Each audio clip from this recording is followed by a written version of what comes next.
नमस्ते। कभी सोचा है कि ये जो पौधे होते हैं ये सिर्फ धूप, हवा और पानी से ही अपना गुजारा कैसे कर लेते हैं?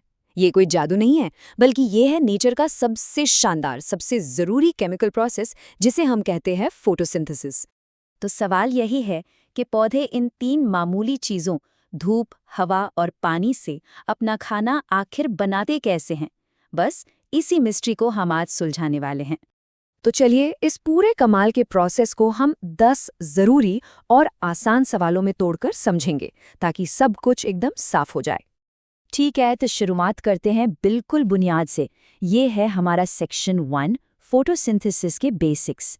यहाँ हम जानेंगे कि आखिर ये भला है क्या। तो हमारा पहला और सबसे बड़ा सवाल, आखिर ये फोटोसिंथेसिस होता क्या है?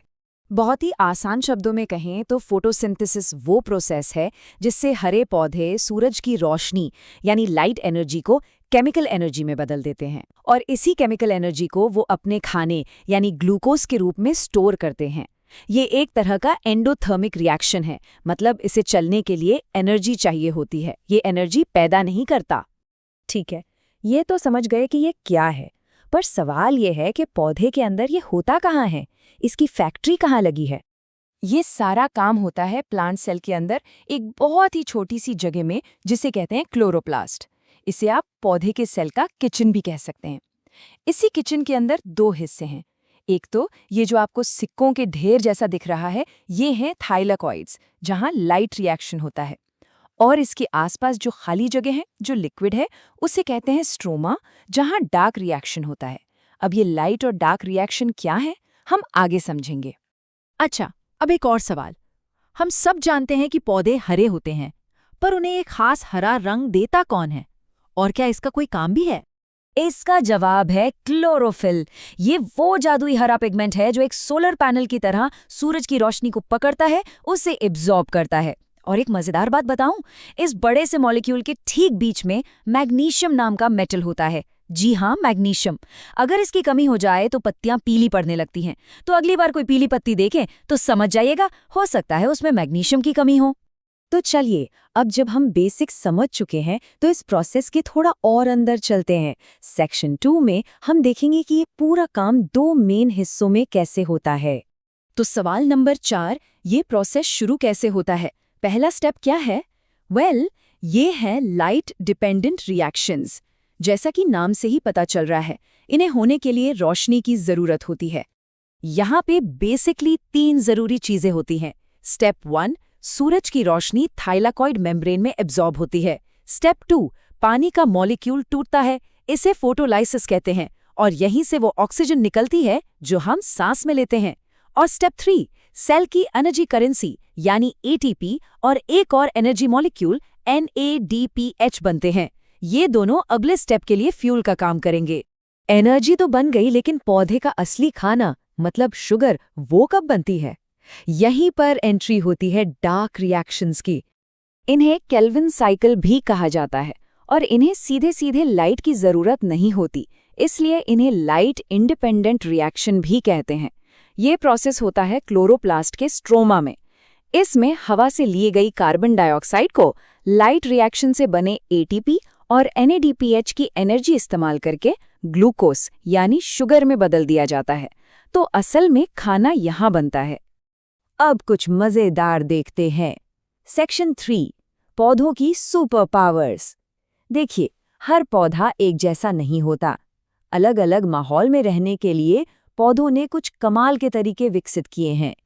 तो सवाल नंबर 6, जो पौधे गर्म मौसम में उगते हैं, जैसे मक्का या गन्ना, वो बाकी पौधों से अलग कैसे होते हैं? वो इस्तेमाल करते हैं C4 पाथवे। ये पौधे बहुत स्मार्ट होते हैं। इनकी पत्तियों में एक स्पेशल डिजाइन होता है जिसे कहते हैं क्रेन्स एनाटमी। इसका मतलब होता है माला या हार।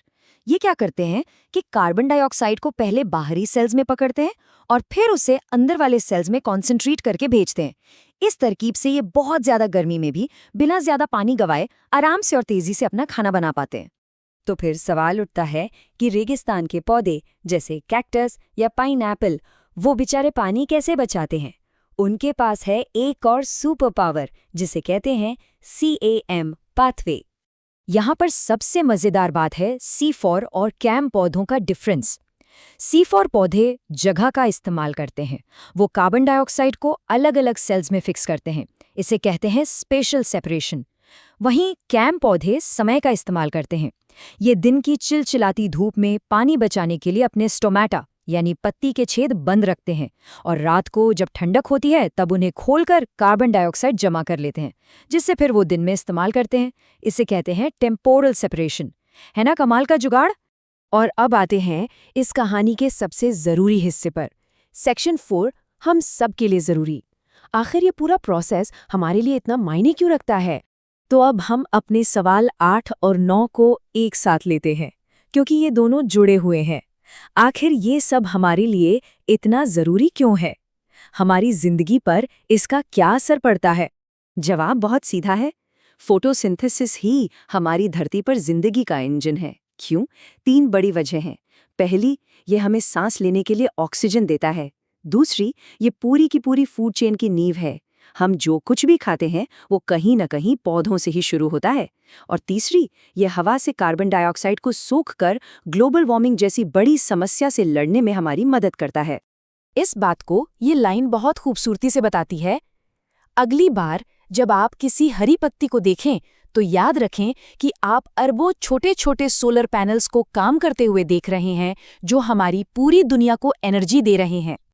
और अब हमारा 10वां और आखिरी सवाल, जो असल में एक सवाल नहीं बल्कि एक सोचने वाली बात है। जरा सोचिए, अगर किसी भी वजह से ये एक प्रोसेस रुक जाए तो हमारी इस धरती पर जिंदगी का क्या होगा?